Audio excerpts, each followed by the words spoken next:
Estas experiencias y los predicamentos que pasa los hermanos migrantes en su tránsito a los Estados Unidos, pues tienen sus consecuencias. Nosotros solamente vemos acá en Guatemala la respuesta que nos dan los periódicos o las noticias que nos vienen por internet. Sin embargo, existen bemoles en todo ese proceso y es lo que vamos a abordar en este momento con especialistas en la materia. Tenemos al doctor Omar Rivera, que es psicólogo. Por favor, doctor, si te podrías presentar con tus especialidades. Muy bien. Buen día. Un gusto estar acá con ustedes. Gracias, doctor Prado Serrano, por la invitación y a los televidentes de VEA Canal por permitirnos entrar a sus hogares por este medio. Pues tengo dos especializaciones, dos profesiones en sí. Soy médico naturópata y dietoterapista y soy psicólogo clínico, y en esta área tengo varias especializaciones. Soy psicólogo forense y neuropsicólogo.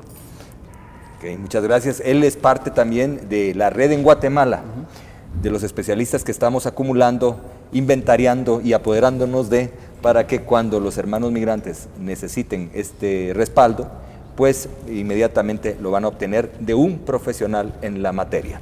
Y tenemos también a Américo, al licenciado Américo Girón, quien aparte de ser hijo del Américo Previo, es también parte de la red y es parte del grupo asesor jurídico. Él ha hecho periplos por la Unión Americana, ha conocido las instancias de los migrantes y ha visto los procesos legales los problemas y los procesos legales en los que se ve envuelto, ¿verdad? Y continuamos, por favor. De hecho, la realidad de nosotros como guatemaltecos es que donde hay un guatemalteco está Guatemala. Vamos a ver, principiemos con los problemas legales de nuestros hermanos, lo primero que ven allá. Mucho gusto y buenos días a todos y feliz Semana Santa, aprovechando de una vez el espacio. Es de hacer mencionar de que el migrante no solamente se debe de enfocar a la persona que reside en Estados Unidos por motivo de trabajo. El migrante es cualquier otra persona que se moviliza de su lugar, tanto a lo interno de un país como a lo externo, razón por la cual debe de existir diferentes motivos. El motivo principal de los migrantes guatemaltecos es el trabajo, es por eso que buscan una tierra de oportunidades como los Estados Unidos, una tierra que ofrece trabajo, pero no como antes, sino ya con ciertas dificultades en la actualidad. La mayoría de nuestros migrantes guatemaltecos lo hace de manera ilegal, razón por la cual no cuentan en Guatemala, o sea, hay que decirlo, sino porque en Guatemala nunca se reporta la salida, mucho menos se reporta un ingreso en los Estados Unidos, razón por la cual al momento de ver la situación jurídica del migrante en Guatemala o en Estados Unidos no se puede localizar. Yo le comentaba a muchos compañeros en una conferencia que impartí el año pasado, en de que, por ejemplo, una pensión alimenticia de una señora aquí en Guatemala, supongamos del departamento de Suchitepeque, no puede hacer una notificación correspondiente porque no sabe dónde está localizado el padre del menor, razón por la cual ese sería uno de los problemas legales a lo interno que vivimos los guatemaltecos, o que ven varios guatemaltecos que se han quedado y que tienen familias en el extranjero. Pero otra situación jurídica, por ejemplo, puede ocurrir con el migrante que ya gana con los primeros sueldos, los primeros salarios en los Estados Unidos, que viene y con ello adjudica terrenos y no sabe ni cómo hacer la adjudicación. Puede hacerlo mediante un gestor de negocios o puede hacerlo mediante una persona que lo represente mediante un mandato. Pero las personas lo que hacen muchas veces, los migrantes, por desconocimiento jurídico, es de que vienen y le entregan el dinero a una persona y esa persona es la que sirve de intermediario, no legal, sino un intermediario así de palabra, de la adquisición del terreno. Y ya cuando el migrante viene y quiere adjudicarse el terreno del cual envió el dinero, ya no lo puede hacer porque la otra persona aparece como propietario. Es un problema, no es nada nuevo, no hemos inventado el agua azucarada, es un problema que se ha vivido también durante el conflicto armado, de que hacían eso las personas que salían huyendo al exilio, entregarle dinero a otras personas y otras personas se quedaban. O también los migrantes, el problema que tienen es que dejan los terrenos sin la seguridad jurídica correspondiente. La seguridad jurídica se refiere al registro de la propiedad, Entonces, cuando no se le da mantenimiento a un terreno, se ubican otras personas en el terreno durante 10 años y ya pueden adjudicarse la propiedad, a pesar de que la persona que es migrante mencione de que ella es el dueño. Entonces, es una infinidad de problemas colaterales que nos lleva a la migración. No solo hay que ver al migrante con cara de dólar, con cara de principal producto de exportación, sino también una situación jurídica de que se enfrenta tanto a los niños, las mujeres y los hombres que migran o que se quedan en el país. ¿Qué pasa? ¿Qué pasa cuando aprenden a un migrante allá? ¿Qué sucede con sus garantías allá? ¿Usted lo ha visto? ¿Lo ha vivido? Según la teoría, yo lo he escuchado en la intervención anterior, que la red migrante hace esa labor. Esa labor no la tendría que hacer la red migrante, pero afortunadamente existe. Según la teoría es de que el cónsul es el primero que debe de estar al momento que es aprendido un migrante para verificar que no se le violenten los derechos humanos. El cónsul también debe de servir como un procurador o como un abogado de todos los migrantes, verificar su situación jurídica en el país, verificar qué papeles o qué documentos posee para que al momento de ser detenido no se le violenten los derechos. Existían muchas personas que me decían en Los Ángeles de que hay unas personas que son detenidas y tienen permiso para trabajar o tienen permiso de residencia o tienen unos estatus temporales, pero el cónsul, por no hacer su labor como corresponde, él no verifica esta situación y esas personas muchas veces son remitidas o enviadas a Guatemala, razón por la cual el engranaje principal o el sector principal que se debe enfocar para esa verificación es el consulado guatemalteco. En ese momento rompen las familias, se quiebran las familias. No solamente ya existe un rompimiento desde que salen de Guatemala, donde se parten y se alargan las familias, sino ya estando en Estados Unidos, yo lo vi, que madre sin hijos, o madre hijos sin padre, porque lo tienen detenido. O sea, hay situaciones adversas que comienza a vivir el guatemalteco ya estando allá, sin contar con la misma delincuencia, por favor. Así es, doctor. Nosotros pues hemos estado siguiendo lo que decía el licenciado muy de cerca, algunos casos, ¿verdad? Yo tuve la oportunidad de estar en la frontera, en la línea, fuimos a un tour en lo que es la frontera de Nogales, en donde la patrulla fronteriza está capturando al que está pues cruzando y vienen y lo llevan a un albergue, a una hielera. ¿Qué pasa ahí? Ahí los tienen hasta que se comunican con los consulados para ver si tal persona es guatemalteca o no, ¿verdad? Pero ¿qué sucede? Si ellos dicen que no tienen miedo de regresar a Guatemala, pues ahí mismo los retornan. Ahora, si algunos menores son detenidos y lo cual dicen que están con alguna persecución por el crimen o por X razón y tienen miedo a regresar a Guatemala, pues se les abre un caso. Luego son transferidos a otra facilidad de la patrulla fronteriza en donde lleva un proceso donde interviene el consulado, pero los consulados guatemaltecos no tienen quizás esa asesoría legal o el gobierno no tiene esa asesoría legal para poder abogar por estos niños o por cualquier indocumentado guatemalteco. Bueno, con una consulta. Yo sé de tu especialidad, pero tú estás en un comité especial, por eso sabes mucho de este problema. ¿En qué comité estás? He estado voluntariamente para el Comité Estadounidense de Refugiados. Es una organización mundial. Las migraciones de Europa, las migraciones de Europa hacia los Estados Unidos, de África hacia Estados Unidos, de Sudamérica y no digamos de Centroamérica. Por eso es interesante y por eso estás en este segmento, por esa capacidad y esa calidad que tienes en el análisis del problema que tienen los migrantes cuando son aprendidos o son parte del refugio que dice la facilidad que le dices tú del migrante. Doctor, en estas coyunturas que se están dando, ¿cómo ve usted la situación de la familia y de la persona? El hombre, el niño, el padre, la familia en general, la sociedad. Nosotros por naturaleza somos gregarios, necesitamos estar en manadas, en grupos. Nuestro cerebro viene programado para eso. Tenemos una área en nuestro cerebro, en la sustancia blanca, que nos lleva a estar en manadas pequeñas, ¿no? Esa es parte de nuestro instinto y nuestra evolución. Las Sagradas Escrituras lo mencionan de esta manera: no es bueno que el hombre esté solo. Entonces buscamos estar siempre en grupos. La cuestión del migrante en sí ha venido a ser cada vez más compleja, porque el duelo del migrante ha pasado de ser un duelo simple a ser un duelo cada vez más complejo, porque primero, al desprenderse de la familia, de sus seres queridos, de los hijos, de los papás, de los abuelos, etcétera, tiene que exponer su vida hoy en día.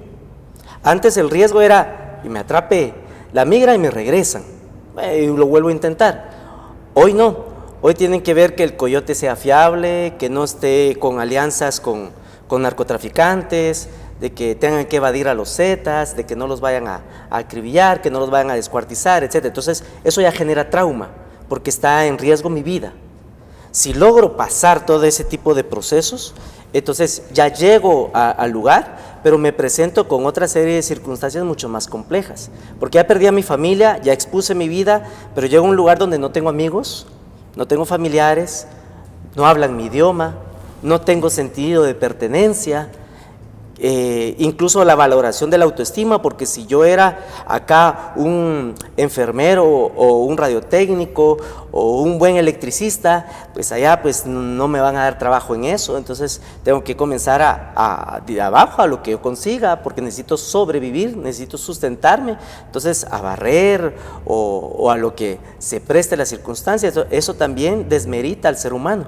Entonces el migrante se expone a este tipo de circunstancias, más la culturización, la discriminación, y entonces estoy en un lugar en que no es mi lugar, no estoy aceptado, ya he pasado muchos riesgos, estoy buscando una manera de sobrevivir, pero si regreso también es fracaso, porque si regreso entonces no logré lo que supuestamente iba a lograr, que era el sueño americano. Y si regreso no soy valorado, no soy apreciado porque no traigo dinero, no hice nada. Entonces tengo que quedarme acá a ver qué hago, y con el miedo de que de cualquier forma, en cualquier momento me agarren y me deporten. Entonces el migrante vive un estrés que ha pasado de ser un estrés simple, que era un duelo migrante, se conocía como algo simple, es decir, me retiro, me separo de la familia, dejo a mis hijos, pero con la probabilidad, según mi sueño, de poder regresar. Después de algunos años, después de tener un ahorro, de hacer mi casa de 2 niveles y regresar con mi carro.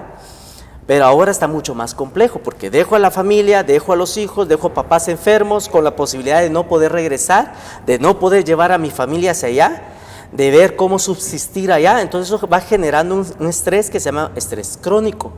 El problema del estrés crónico es que no hay respuesta. Ante un agente estresante tenemos 2 respuestas sanas: o lo enfrentamos o huimos. El problema es que el migrante en este caso no puede hacer ninguna de las dos. Está enfrentándolo con las pocas herramientas que tiene. Lamentablemente el Estado de Guatemala no se preocupa por el migrante, y eso que es uno de los factores económicos más importantes de nuestro país, pero no le interesa. Entonces por eso es que van surgiendo este tipo de redes, porque inconscientemente nos vamos buscando. Volvemos a buscar la manada, ya hay ferias del Chapín allá, ya nos reunimos unos cuantos. ¿De dónde sos? De San Marcos. ¡Hala, qué bien! Yo también soy de la costa de San Marcos, ya nos juntamos, ya medio preparamos algo que nos recuerde el país, medio hacemos un tamal allá, etcétera, etcétera, porque estamos intentando de encontrar nuestra pertenencia. Es una manera de diluir ese estrés, pero quien no lo logra comienza a tener problemas y se enferma ya. Tiene pocos recursos para subsistir emocionalmente, no tiene las herramientas adecuadas, políticamente no se le da el poder que merece, porque como bien mencionaron en el segmento pasado, aunque no tengan el voto en sí, influyen en el pariente. Llamó el tío fulanito de tal allá en Los Ángeles y dice que votemos por tal. Y si no, no hay remesas. Y si no, no hay remesas, sí. Porque como él es el que provee, ¿verdad? Claro. Entonces, las redes sociales de alguna manera han ayudado a mitigar ese estrés, porque permiten esa conexión. Es un lazo invisible en donde yo me puedo conectar a cualquier hora y compartir, ver fotografías, saber dónde están, qué estamos haciendo, pero también genera más estrés. Porque también, como hay desintegración familiar, la señora acá se queda muchos años sola, intentando ayudar a los niños a que crezcan con las ayudas que pueda mandar el esposo allá, pero entonces también ya vienen otros tipos de conflictos maritales, la distancia, la falta de afecto, la falta de contacto físico. El apego es algo fundamental en el ser humano, nos permite sobrevivir. El apego es lo que cuando el bebé nace, lo primero que percibe es el aliento a mamá. Y entonces ya su instinto le hace amamantarse. Al niño nadie le ha dicho cómo succionar del pecho. pero el instinto que traemos evolutivo de muchos años hace que se reaccione y comience y se prenda al pecho. El aroma a mamá, el sabor a mamá, eso hace que nosotros sobrevivamos. Entonces, ¿qué sucede? Ese apego se va distanciando porque el apego se da con el contacto físico. Entonces también el migrante tiene pérdida de apego, tiene apego ambivalente, se llama en psicología, le da inseguridad, medio ve una foto de su pareja tal vez con un amigo, con un fulano, con un vecino, ya que él ya piensa mal, ya se estresa aún más y todo eso desarticula al migrante. Realmente el migrante sufre mucho y acá Américo me recordaba, a toda esta serie, a toda esta complejidad se le llama síndrome de Ulises, porque Ulises, siendo un semidios que viajaba por todo el mundo, sufrió mucho el no pertenecer en un solo lugar. Conocía todos los lugares del mundo, pero el no pertenecer a un solo lugar, el no tener ese sentido de pertenencia, lo hacía sufrir. Y entonces, en ese sufrimiento que nos da la mitología griega ahí, pues se aloja y se le dice entonces al migrante que sufre del síndrome del migrante, que es un síndrome que no es una enfermedad mental, sino que es un proceso de estrés crónico, que sí repercute en la salud mental posteriormente y hasta en la salud física del migrante. Por supuesto, esto lo vivimos todos, porque como somos migrantes en alguna medida, y si no somos de pueblos originarios, alguien me preguntaba a mí, vos has tenido la vida fácil porque sos canchito, y le dije, porque siendo de un pueblo originario en Quiché, y mi respuesta es, vos sabés dónde naciste y tu origen. Yo solo sé de dónde vengo y que nací aquí. Porque parte de mi familia vino en barco, como muchos de nosotros somos parte del mestizaje. La pregunta, con respecto a lo que acaba de decir el doctor, legalmente hay una forma de unir a las familias allá que están separadas por la migración. El asunto es la legislación interna de los Estados Unidos. Nosotros como Estado de Guatemala o el conjunto de leyes del Estado de Guatemala no regula nada de eso, pero la legislación interna en los Estados Unidos aún al día de hoy se debate sobre una reforma migratoria o una reforma integral. Lo único que existe en la actualidad, y es lo que ha pasado, y el fenómeno que ha pasado, es los menores de edad, que yo siempre he mencionado de que pareciera como que fueran entregados así, solo cruzando la frontera, porque el menor de edad sí tiene la posibilidad de pedir un refugio, como decía el compañero anteriormente, y de pelear su caso en una corte de los Estados Unidos. Eso sí lo puede hacer un menor de edad, pero ya una persona que sea mayor de edad no tiene esa posibilidad. Siempre, salvo si está soltera o si no tiene ningún vínculo con el país. Por ejemplo, una persona que haya obtenido la ciudadanía americana en Estados Unidos puede reclamar a una persona soltera acá o puede reclamar a sus padres, pero no puede reclamar a la esposa, no puede reclamar a los hijos casados que ya sean mayores de edad. Es por eso que muchos menores de edad, aprovechando que tienen menos de 18 años, vienen ellos y cruzan la frontera aprovechando de que pueden pelear el caso aún. Pelear el caso en los Estados Unidos no es una cosa de que se pueda hacer con $1,000, $2,000, no es la cuestión de dinero, sino la ley interna de Estados Unidos le otorga o le exige al menor que cumpla con ciertos requisitos. Entre los requisitos está de que estudie, de que aprenda el idioma, que se esforce para tener esa aculturización. Como decía el compañero en el segmento anterior, no existe eso en nuestra cultura guatemalteca. Es muy difícil que el guatemalteco venga y siga estudiando o que aprenda el idioma. Yo en el viaje que realicé platicaba con un menor que era del municipio de Guastatoya, del Progreso, y me decía él que él ingresó a los Estados Unidos con la edad de 17 años. La exigencia y el tiempo que tenía para la corte era ahorita en el mes de abril de este año, y la exigencia era que él tenía que continuar sus estudios en Estados Unidos, eran los estudios del high school. Y yo vengo y le pregunto si él estaba estudiando, y me dijo, no. Le dije que estaba aprendiendo inglés, me dijo que tampoco. Entonces le dije que cómo le iba a ir en la corte, según él, y me dijo, me va a ir mal. Y entonces, ¿qué va a pasar con tu cita en la corte? Como me va a ir mal, entonces me voy a quedar para proceso de deportación. Y es por eso el fenómeno que estamos viendo ahorita de todos los deportados. No significa de que están haciendo redadas, no significa de que el gobierno de Estados Unidos está tocando de puerta en puerta, sino de que todas esas personas que no cumplieron con los requisitos legales que les impuso la justicia americana están siendo deportados en este momento. Entonces, aquí parte mucho el interés que tiene la persona sobre regular su estatus migratorio, y también el interés que tiene la persona y el conocimiento que tiene la persona para ver qué posibilidades tiene ya después de su residencia o qué posibilidades tiene ya al obtener su ciudadanía. Estamos hablando de dinero también, porque tiene que haber un profesional que le colabore o le asesore. Yo considero que más allá del dinero, o sea, es el interés del ciudadano guatemalteco. El ciudadano guatemalteco, por lo que he percibido, si está en el anonimato es mucho mejor. Cuando uno ingresa a un restaurante, cuando uno ingresa a un lugar y pregunta cuántos guatemaltecos hay, es muy difícil que el ciudadano guatemalteco diga, aquí soy paisano. Es más aventado el mexicano o el de otra nacionalidad que no el guatemalteco. Entonces, yo culpo mucho la cultura, porque si el ciudadano guatemalteco le importara o se interesara, entonces no importa el dinero. Un claro ejemplo es el DPI. El DPI decía Walter, es 1.8 millones de habitantes guatemaltecos que tiene Estados Unidos, no sabemos si son mayores o menores de edad. Calculemos 1.5 que son mayores de edad. De esos 1.5, ¿cuántos ya tienen DPI? Solo 35,000 a 50,000 personas. Es un DPI nada más. No estamos hablando de regularizar un estatus migratorio. Entonces la cultura misma nos hace como que encerrarnos, y si tenemos nuestro carro, nuestra casa, nuestro trabajo, ¿para qué vamos a regularizarnos? El camino que hemos tomado ahorita en esta plática, en esta conversación, es Guatemala yendo a Estados Unidos. Y concluimos ese periplo contigo. Sí, algo para agregar, y yo creo que muy interesante lo que decía el doctor, por ese duelo migratorio que siempre existe, ¿verdad? Antes, durante y después, ¿verdad? Y lo que mencionaba el licenciado, el aspecto legal es un gran vacío que existe. En el Comité Estadounidense para Refugiados hay muchos casos que se toman de menores no acompañados. ¿Qué sucede? Los menores no acompañados van a ser reclamados por un pariente o por un padre, ¿verdad? El padre tiene que tener la custodia legal por una corte familiar de Estados Unidos, que el juez le otorgue la custodia a la madre o al padre, porque solo cuenta con un padre. Así tiene que ser el caso para que sea válido. Luego lleva un proceso de cortes. Lógicamente que el niño tenga miedo de retornar a Guatemala por X motivos, la criminalidad, nadie lo puede cuidar acá, varios factores que pueden influir para que sea válido el caso.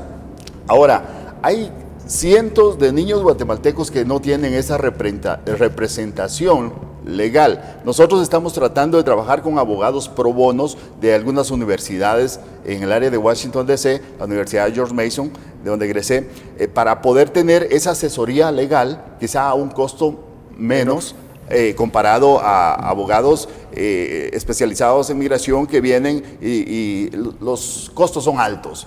Pero ¿qué pasa?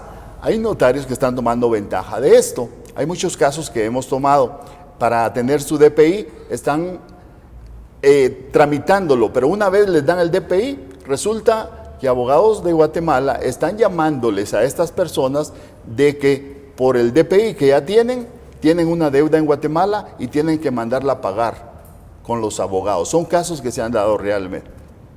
Está pasando eso, o por una certificación de nacimiento, están aprovechándose algunos y están queriendo cobrar cantidades enormes por esto. $250. Así es, ¿verdad? Nosotros tenemos casos de niñas, niñas menores de 17 años, estas niñas que tuvieron sus bebés, pero en el hospital no quisieron dar su nombre porque tenían miedo a que sean perseguidas. Entonces, ¿qué pasa? Legalmente no son madres de sus bebés. Entonces, ahora estamos dándole seguimiento cómo corregir eso, ¿verdad? Falta la educación, falta la orientación, falta la asesoría para nuestra comunidad, que no se tiene por parte del gobierno americano. Ahí donde entramos como redes de diferentes organizaciones de migrantes, porque está ese vacío que no se está cubriendo. Anteriormente el gobierno estuvo pagando a una firma de abogados que nunca se tuvo un resultado positivo, ¿verdad?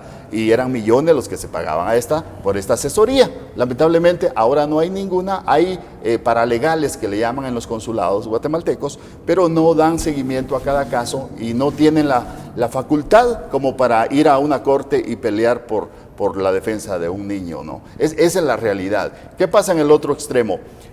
Los padres mandan la información o amigos de ciertas aldeas, de comunidades indígenas. Los niños ni siquiera hablan español, Los mandan traer porque dicen que una vez llegan a la frontera y van a tener sus papeles. Esa es la información que se está manejando.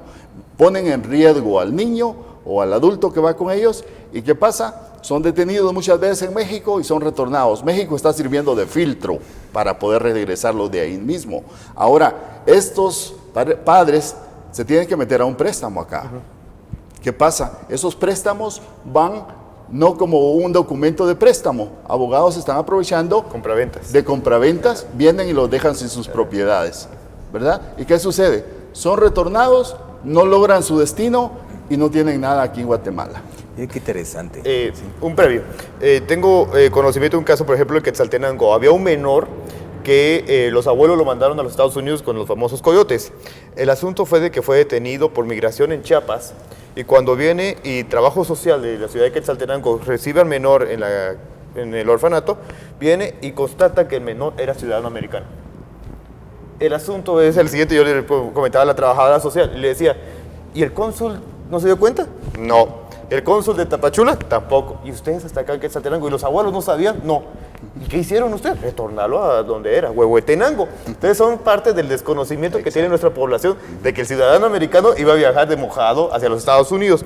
Esa es una situación. Otra situación también, creo que ustedes también lo han manejado muy bien, es de que las personas vienen y tienen hijos y tienen miedo de inscribirlos a los registros correspondientes en Estados Unidos. El asunto es de que pierden la ciudadanía americana y también pierden la guatemalteca. Uno como guatemalteco, si tiene hijos en el extranjero, ellos pueden tener la doble ciudadanía. Entonces, ¿qué Estado va a reclamar por los derechos de esa persona? O sea, no tienen ni la cobertura de los Estados Unidos, mucho menos la cobertura del Estado guatemalteco. Ok. Si ustedes se dan cuenta, no tenemos, y si le damos seguimiento al programa, encontramos una agenda a seguir, una verdadera agenda a seguir, lo que nos impone a nosotros un criterio claro de todas las necesidades que tiene el guatemalteco, aparte de las posiciones políticas. Así es. Guatemalteco que está allá, está en tierra de nadie, si no tiene papeles. Cuando tiene sus hijos y no son inscritos, son hijos de nadie. Ajá. ¿Verdad? Aman su tierra porque aman la nostalgia, lo que hablábamos, la nostalgia los trae para acá. Sin embargo, tienen miedo de regresar. Así es. Vamos ahora a regresar. Fíjense ustedes que el Triángulo Norte es de suma importancia para la economía norteamericana. Nosotros somos el filtro de la última frontera porque México ya se organizó lo suficientemente bien como para que existan redes de narcos, de crimen organizado, prostitución, de manejo de drogas, mula, etcétera, etcétera, donde a los migrantes que van desde Guatemala, y esto incluye a todos los posibles asiáticos, ecuatorianos, bolivianos, que pasan por acá, los toman como esclavos. Y pocos logran pasar ese filtro de México. Pocos logran pasar ese filtro de México. Y los que lo logran pasar ya están en otro tipo de esclavitud en Estados Unidos. Bueno. Pero el Triángulo Norte es de suma importancia, por eso es que están canalizando tanto dinero de Estados Unidos para Guatemala. Pero también Estados Unidos cometió un grave error. Dentro de su exportación, los últimos 10 años exportó casi a 65,000 mareros.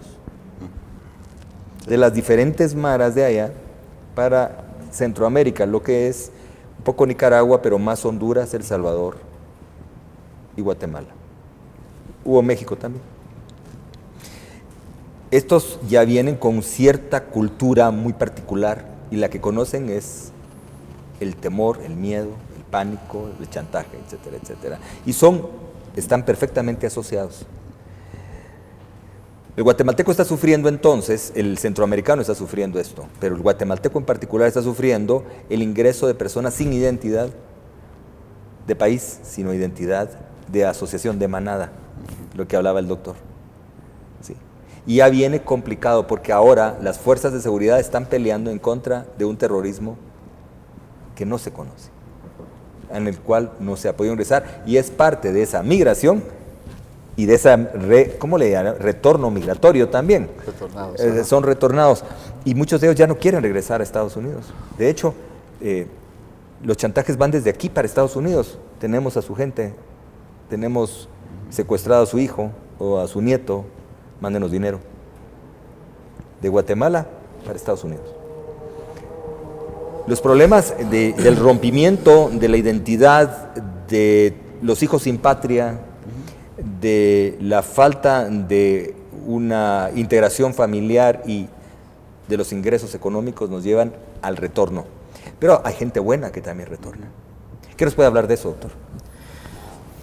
La gran mayoría que emigra es gente trabajadora y emigra precisamente porque está buscando una oportunidad honesta de sobrevivir.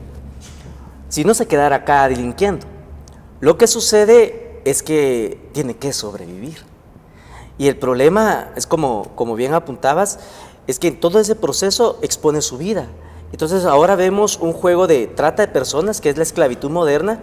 Y, por ejemplo, yo tuve varios niños que estuve tratando hace un par de años, que eran nicaragüenses y hondureños, que ni siquiera venían acompañados por adultos, ni de coyotes. Ellos se escaparon de su casa y se vinieron, porque han escuchado que si llegan a Estados Unidos y son menores de edad, les van a permitir estar. Entonces se van, se escapan de su casa. De hecho, en los países de origen hay denuncias de desaparición. Entonces se vienen y en todo el camino pues se exponen a adultos perversos donde entonces son prostituidos o prostituidas, porque tanto niños como niñas se exponen a eso y entonces corren todo ese riesgo. Entonces, ¿qué pasan en todo este proceso para poder llegar allá? Tienen que pasar varios filtros y tienen que sobrevivir. Entonces, cuando al fin llegan o regresan o no logran llegar o en uno de los filtros se quedan, se vuelven sociópatas. La sociopatía es el origen de la sobrevivencia humana. O sea, yo no soy valorado ya ni por mi origen, no tengo familia, no tengo un lugar, soy hijo de nadie, como bien apuntábamos. Entonces, ¿qué hago? Soy valorado por lo que tengo, no por lo que soy. Entonces, hemos dejado de valorar a la persona por lo que es, sino por lo que tiene, por el carro, por el reloj, por los zapatos, por lo etcétera, ¿no? Entonces, como yo no soy valorado por lo que soy, sino por lo que tengo, y como no tengo nada, tengo que tenerlo, porque si no, no voy a ser valorado.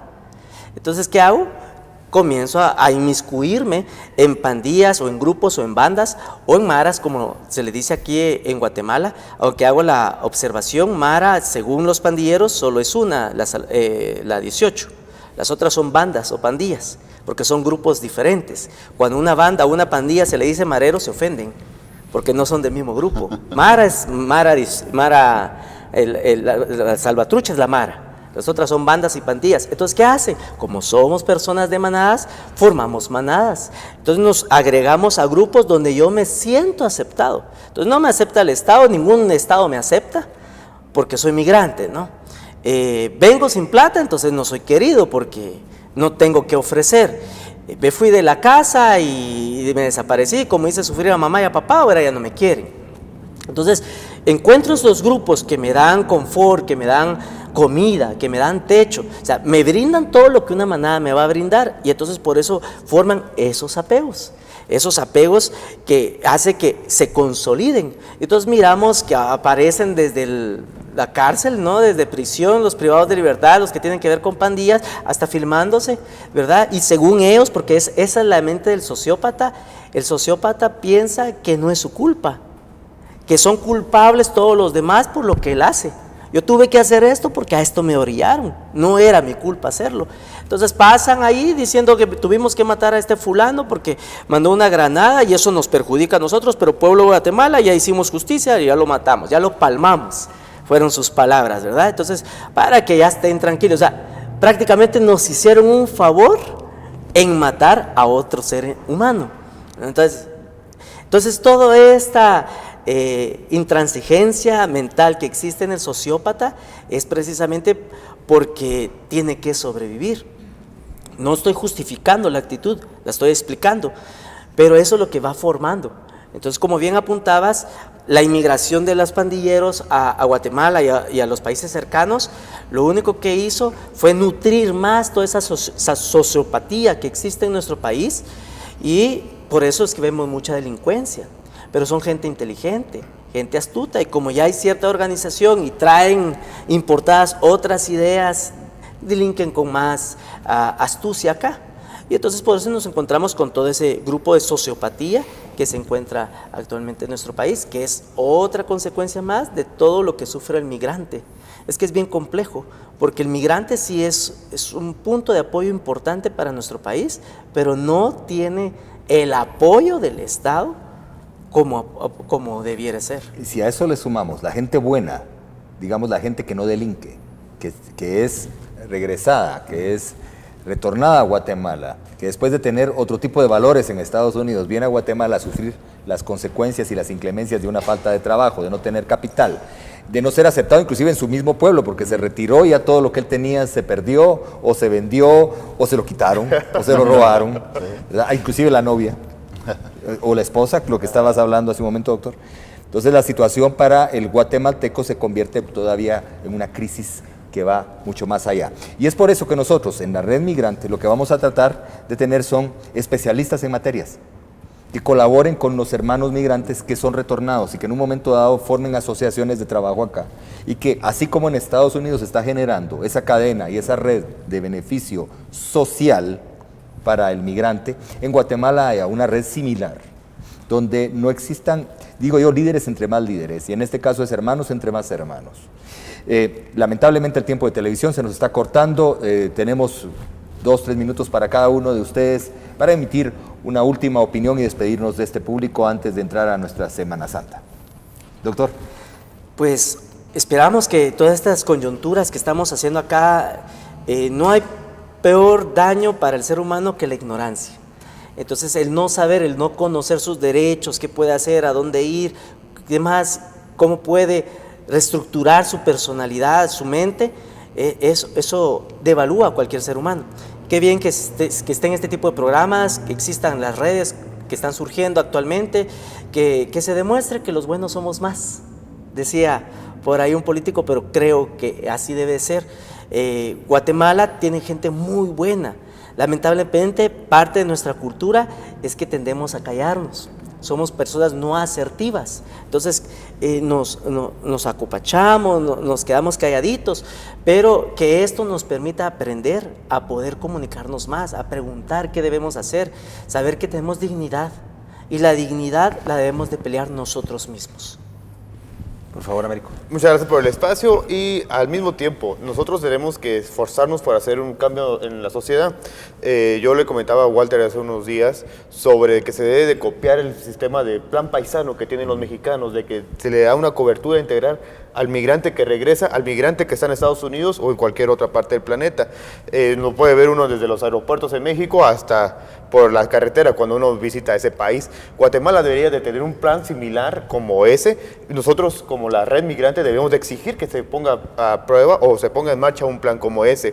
Pero también nos queda a nosotros en la iniciativa privada. La iniciativa privada no solo debe de observar de que el migrante es bueno para construir casas o el migrante es bueno para hacer depósitos a cuentas bancarias. La iniciativa privada también tiene que hacer una responsabilidad social empresarial más allá de las fronteras. Esto es un engranaje de que si no se cumple con los objetivos con los migrantes en los Estados Unidos, nosotros nos va mal. Es el principal producto de exportación, pues, desgraciadamente el ser humano es un producto de exportación en este país, pero nosotros debemos de esforzarnos más. Al mismo tiempo, el gobierno y la iniciativa privada debe de procurar hacer lo que hizo Irlanda hace unos 20, 30 años, de que capacitó a sus migrantes y los migrantes ocuparon los puestos de gerencias, ejecutivos en las grandes empresas. Y luego de que los capacitó, los invitó a que invirtieran en Irlanda para que no existiera mala migración. El gobierno y la iniciativa privada deberíamos de hacer un programa similar al de Irlanda y, como mencioné, con anterioridad similar al de México. La tarea es grande, como decía otro político, aquí hay mucho trabajo porque no se ha hecho nada. Entonces, la tarea es grande y la invitación es para todas las personas, tanto migrantes como no migrantes, de que se unan a esta Red Migrante. Gracias. Muchas gracias, por favor. Muchas gracias nuevamente, doctor. Yo creo que me despido con las letanías de Miguel Ángel Asturias. Me identifico mucho con la letanía de Miguel Ángel Asturias en el aspecto de cómo sufre el migrante, de cómo sufre aquella persona que quiere identificarse con otra cultura, ¿verdad? Entonces ese es un gran problema que existe, y ahí es donde creo que como red tenemos ese compromiso también social de poder trabajar mucho, tanto fuera de Guatemala, no solamente en los Estados Unidos, en cualquier país donde exista la diáspora guatemalteca, y tanto en nuestro país con los que son retornados, porque hay mucho trabajo en lo que decía el compañero, la preparación técnica, ¿verdad? La educación, ¿verdad? Hay empresas que pueden venir a invertir en Guatemala, pero no encuentran quizás el talento adecuado como para poder quedarse. Entonces, ahí donde quizás podemos reforzar más este aspecto de la red, también para fiscalizar. ¿Por qué? No solamente para criticar, sino que fiscalizar, que haya transparencia en el trabajo que el Estado de Guatemala está haciendo fuera del país. Porque con la intención de que queremos que se le trate bien al ciudadano común guatemalteco fuera de las fronteras. Eso es algo que la Constitución guatemalteca lo dice, ¿verdad? Entonces, yo creo que eso es donde entramos nosotros como una agrupación expandida ya en diferentes estados de la Unión Americana también y aquí en Guatemala. Yo creo que ese es el mensaje. Unir esos esfuerzos, lograr esa fiscalización, verificar que todo se esté llevando a cabo, orientar, educar y que no caiga esa mala información, porque ese es el problema que existe, como lo decía el doctor. Tenemos miedo a integrarnos. Ahí está donde va a existir un poco el problema del voto en el exterior, porque tenemos miedo, tenemos la desconfianza que va a ser lo mismo. Entonces, por eso entramos nosotros como para ganar esa confianza, porque se espera ese cambio, que haya realmente y que se tome en cuenta esa voz del migrante que tanto genera para el país. Así es que muchas gracias. Gracias. Bueno, muchas gracias. Quiero quedarme con una idea. Nosotros somos ciudadanos del mundo. Las fronteras existen porque se marcaron en alguna oportunidad para defender espacios, pero el humano tiene el derecho de transitar. El humano honrado es productivo, no importa dónde esté, y es parte de esas manadas que han corrido en su historia y han generado nuestra historia. Guatemala ha sido la bisagra de muchos conflictos armados e ideologías que han contrapuesto su desarrollo, pero además la barbarie de la corrupción ha golpeado muchísimo a nuestra sociedad. Si nosotros comenzamos a sembrar lo bueno, vamos a cosechar lo bueno. Como dijo el doctor y como dijo algún político, no es frase de él, es frase del mundo. Somos más los buenos y tenemos mucho que hacer, pero tenemos que responsabilizarnos de hacerlo. Tenemos el tiempo que nos da la vida y heredar lo que la vida nos da para poder entregarle a quien venga en el relevo. Nadie es más importante que nadie. Todos somos uno más entre iguales, aunque siempre hay uno primero. Nunca hay uno atrás. Agradezco a ustedes la visita, agradezco el tiempo de BA Canal, el tiempo que me dio la directora general de Conversemos y de Coyuntura, para que nosotros hoy platicáramos de este tema que es de verdad el principio de muchos temas que se deben de corregir en los gobiernos que vienen por venir. Parece paradójico que nosotros solo pensamos en hoy y tenemos que pensar en lo que viene. Vienen momentos difíciles. Estamos ahora luchando por una nueva independencia. Muchas gracias, amigos de BA Canal. Bendiciones. Gracias por tenernos en su hogar.